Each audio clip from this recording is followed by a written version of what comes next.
Bonsoir à tous, bienvenue dans votre émission La Réunion est là. J'espère que vous avez passé un bon week-end, sans doute avec un brin de stress pour les lycéens de terminale et leurs parents, puisque c'est en fin de semaine que seront affichés les lauréats du premier tour du baccalauréat. Il y aura des cris, des pleurs, de joie, mais il y aura aussi des larmes de tristesse, malheureusement.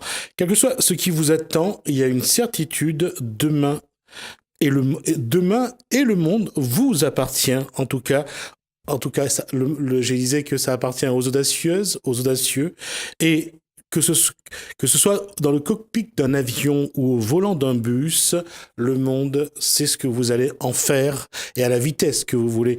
En tout cas, on va demander ça à Marie-Céline Vimbouli. Elle est conductrice de bus. Elle va nous dire comment elle vit sa vie dans Cosmo Réunionnais. Alors, bonsoir Marie-Céline Vimbouli. Bonsoir. Ça fait combien de temps que vous êtes au volant d'un bus, d'un transport en commun? Ça fait 2 ans. Au mois de décembre, il y aura 2 ans que j'ai eu ma FIMO. Vous avez eu votre? Ma FIMO. Alors, on va juste définir le FIMO. Alors, FIMO, c'est une formation obligatoire minimum pour... FIMO, formation initiale. Attendez, c'est pas moi, je suis désolé. Formation initiale minimale, obligatoire. D'accord. En fait, c'est, on va dire entre parenthèses, c'est une capacité pour conduire les gens, en fait. Alors, conduire des bus de combien de places? Moi, je conduis un bus de 57 places. Enfin, je conduisais parce qu'en fait, j'ai changé de branche. Catégorie. Voilà, de catégorie. Et maintenant, je suis dans le tourisme. Et donc, je conduisais des bus de 12 mètres à 57-55 places. D'accord. Qu'est-ce qui a amené Marie-Céline Vimbouli à vouloir se mettre derrière le volant d'un bus?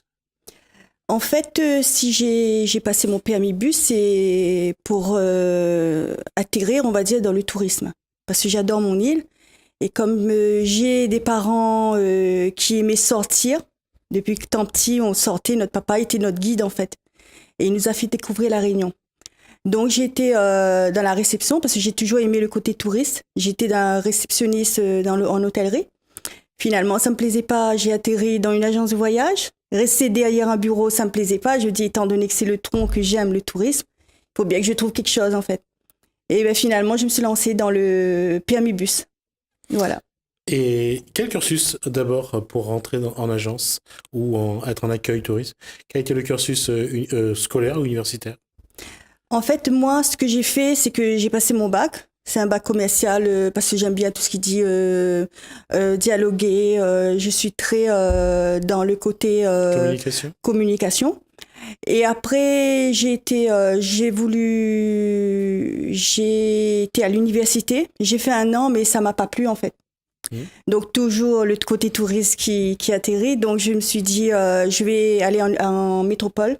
J'ai fait une formation pour être réceptionniste en hôtellerie sur la Côte d'Azur. Et donc après, quand je suis arrivée, j'ai commencé à vraiment travailler dans le tourisme, à la réception. D'accord. En matière de tourisme, ici, qu'est-ce qu'il y a de bien dans la réception? Est-ce que l'hôtellerie réunionnaise, la restauration, savent recevoir le touriste ou leurs clients? C'est sûr qu'il y a beaucoup de formations. Il y a beaucoup de formations, il y a beaucoup de tout ce qui dit apprendre à recevoir, parce que c'est vrai que l'accueil, ça s'apprend. Et moi, personnellement, pour le peu de temps que je suis dans l'entreprise en tant que chauffeuse touriste, j'ai des bons retombées, en fait. Les gens sont satisfaits de l'hôtel, de la réception, de la restauration ici à l'île de la Réunion. Donc, moi, je trouve qu'il y a beaucoup de bonnes choses, quoi, en fait. D'accord. Et depuis que vous êtes au volant d'un autobus, d'un bus, comment se vit cette passion pour le tourisme? Très bien, parce que en fait, c'est comme si que là, j'entre vraiment dans la finalité de mon côté professionnel, ce que je voulais faire de ma vie, en fait. Et donc, Allez-y. pardon? Et donc, ben voilà, être au volant, communiquer, faire découvrir notre île, parce que notre île, elle est trop belle, quoi. Et c'est vrai qu'il y a d'autres, dernièrement, j'ai vu qu'il y avait Rodrigue et tout, mais c'est vrai que nous aussi, on prend l'île de la Réunion, qui est un très beau pays.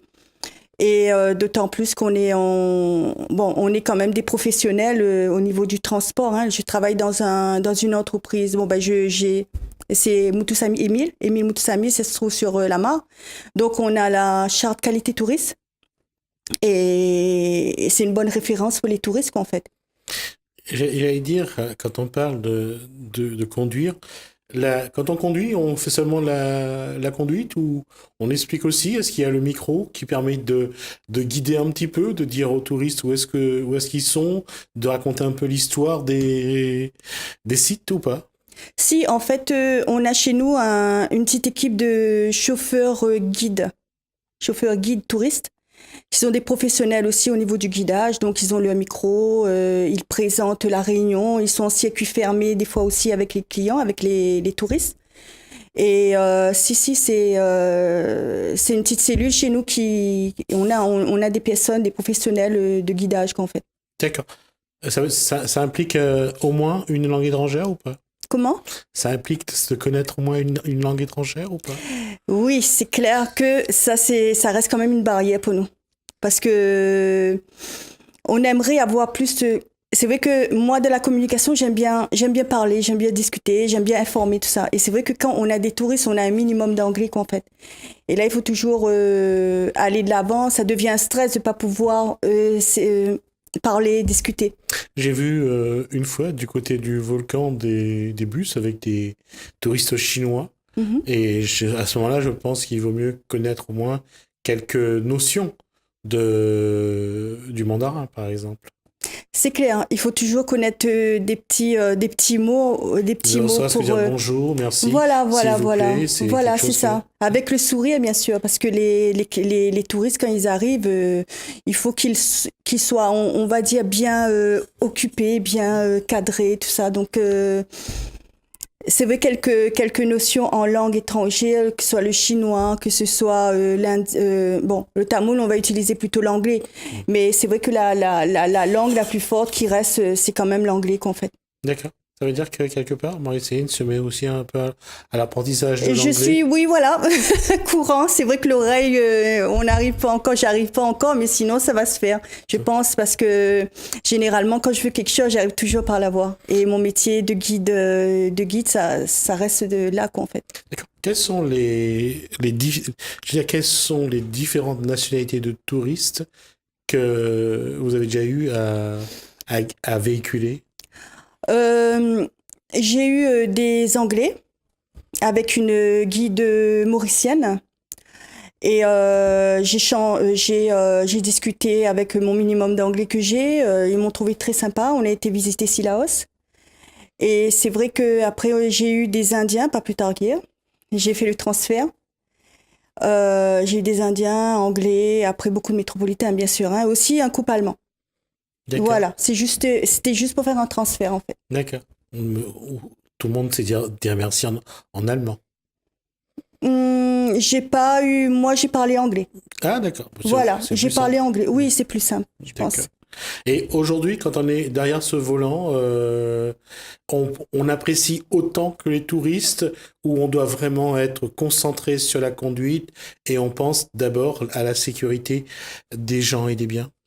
C'est vrai que la première condition, c'est vraiment la sécurité chez nous. Hein. Quand on prend un bus je sais pas, là, on va dire de 20 places, même de 20 places, ça demande quand même une certaine, il faut bien avoir la tête sur les épaules. Parce que c'est vrai qu'on conduit, on est au volant, on a des personnes, on transporte des vies humaines. Et il faut pas jouer, quoi, en fait, hein. Mais transporter des gens, on apprécie, moi, étant donné que je suis dans le tourisme maintenant, j'apprécie aussi les sites de la Réunion en même temps que les touristes.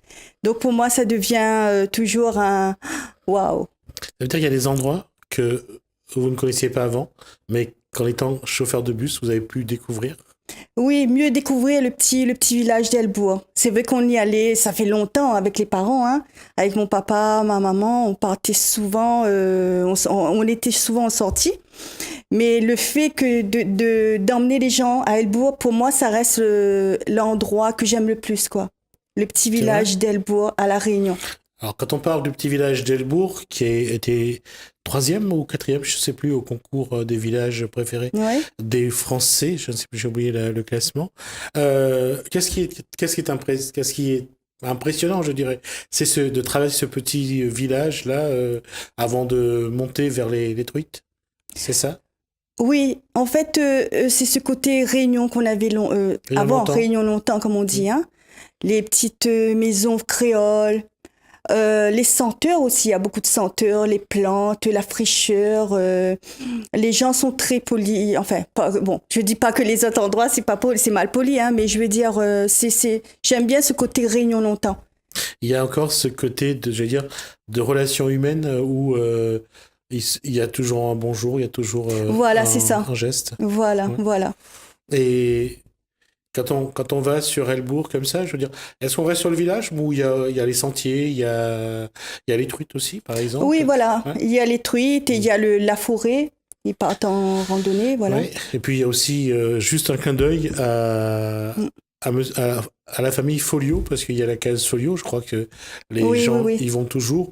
Monsieur Folio est décédé il y a quelque temps déjà, mais sa maison est toujours là et les touristes y vont toujours, puisque son fils continue la visite. C'est lui qui quitte d'ailleurs, je crois, les touristes.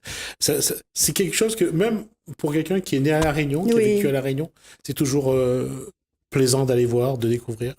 C'est plaisant. Je reprends l'exemple de la maison Folio. Quand on rentre dans cette maison, c'est vraiment le côté réunionnais, le côté créole d'antan. Et aussi, on découvre aussi les instruments d'avant. Quand les parents, ils lavaient leurs vêtements et tout, on a le truc, le battoir et tout. Je sais plus si ça s'appelle comme ça, c'est un battoir.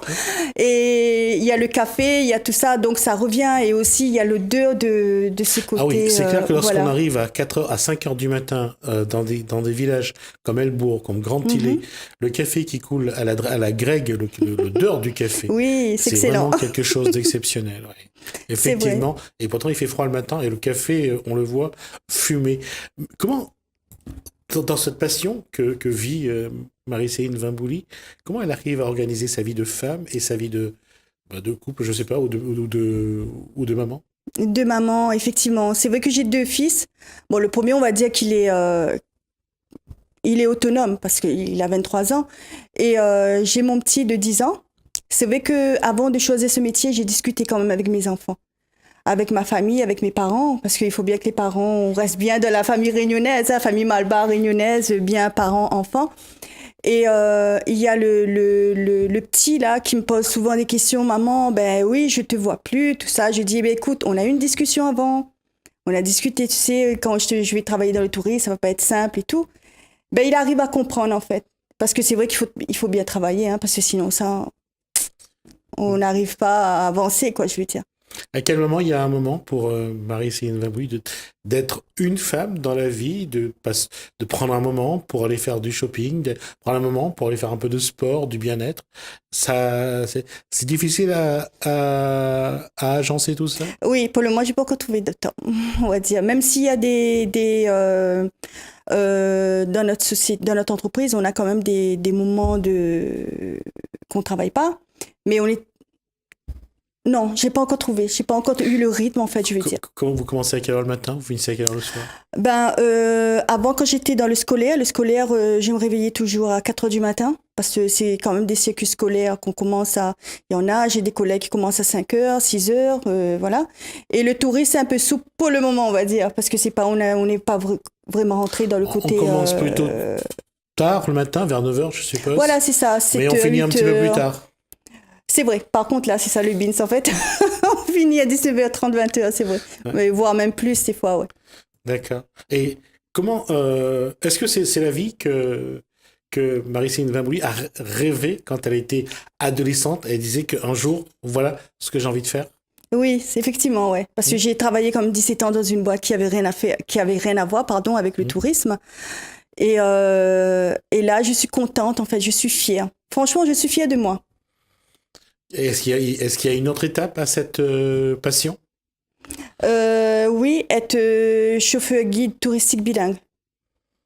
C'est-à-dire? C'est-à-dire parler couramment anglais, être au volant de mon bus ou bien être à côté en tant que guide professionnel bilingue. Ouais. Ça implique une formation en anglais? Tout à fait, ouais. Ouais. Comment ça va se faire? Je sais pas, mais j'ai pas encore réfléchi, mais je sais que je suis déjà dans le tourisme, donc c'est bon. D'accord. Apprendre l'anglais, c'est vraiment j'allais dire, c'est un petit peu la cerise sur le gâteau. Ou l'anglais, ou autre chose, hein, parce qu'après, je pense qu'il y a d'autres langues. Oui, bien sûr, l'allemand. L'anglais et l'allemand, Ouais. c'est très important ici à La Réunion, parce qu'on reçoit beaucoup d'anglais et d'allemand. D'accord. Voilà. Et ça, c'est quelque chose qui permet, je veux dire, avoir des projets, dire toujours qu'on va avancer, c'est ce qui porte aussi. C'est un bon moteur. C'est un très beau moteur parce que en fait, ça nous pousse à aller. Et aussi, il faut avoir un caractère. En tant que femme, c'est vrai que si j'aurais pas eu un caractère de... Non, déjà, quand on conduit un bus, il faut avoir un certain caractère. Je pense qu'on a un petit peu de garçon manqué en nous, en fait. Mais un peu de garçon, pardon. Mais c'est vrai qu'il faut avoir un certain caractère dans ce métier. Qu'on est à la hauteur. C'est-à-dire?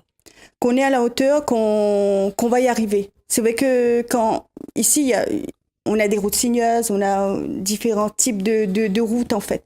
Mais quand on est au volant d'un bus de 12 mètres, on se dit, waouh, est-ce qu'on va pouvoir passer? Mais si, on va pouvoir passer. On a appris, on a fait une formation, on a eu notre permis. Si on a eu notre permis, c'est qu'on est à la hauteur. Donc, du coup, ben voilà, quoi. On se lance. D'accord. Et est-ce qu'il y a un rêve que Marine Faimbouli flatte aujourd'hui? Est-ce qu'il y a un rêve qu'elle a envie d'atteindre dans ce métier? Moi, personnellement, mais plutôt mon île, parce que en fait, j'aimerais que vraiment la Réunion se fasse vraiment connaître et que les gens, quand ils viennent ici, ils disent « Waouh, il y a des professionnels ici à La Réunion ». Bravo, Marine Faimbouli, pour toutes ces informations. En tout cas, on voit que la passion y est, en tout cas pour le tourisme et également pour la conduite de bus. Bravo, en tout cas, pour cette carrière. Merci. J'espère qu'on aura l'occasion de reparler un petit peu de ça. Et ça a été un plaisir, en tout cas, de partager ça avec vous. Merci d'avoir été notre invité. Nous, on va juste tourner une page. Merci à vous.